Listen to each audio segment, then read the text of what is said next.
So you're joining us for the 2022 National Strip-Tillage Conference to give a lecture on managing soil compaction for better strip-till outcomes.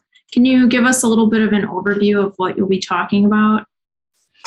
Well, reducing compaction is actually good for all tillage systems and no-till, because, in no-till, you have no chance of getting any of that compaction back out of there.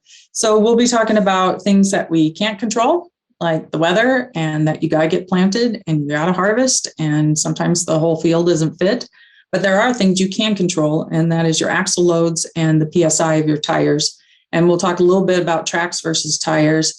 And then also one of the ways to alleviate compaction is either with subsoiling with a straight shank, and alongside that, you should be building your soil health, because those little soil aggregates act like mini columns in the soil, and they help hold up the weight of equipment going over. And then so building soil health and looking at, like I said, the PSI and the axle loads, and just kind of going from there. So there's things we can control and there's things we can't. Mm-hmm. In terms of the equipment side of it, talking about tracks versus tires, what are some of your recommendations there?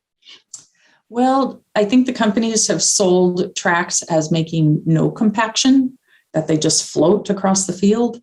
And compaction is based on the PSI, which gives the intensity of the compaction, and then axle load, which tells you how deep that's going to go into the soil. And when you're looking at a tractor, it still has all the weight. Actually, it has a little bit more weight. Tracks weigh more than tires. And it's so it still pushes that compaction down. The intensity is going to be based on the configuration of that track. So there's little guide wheels in between, and they put down pressure points into the soil.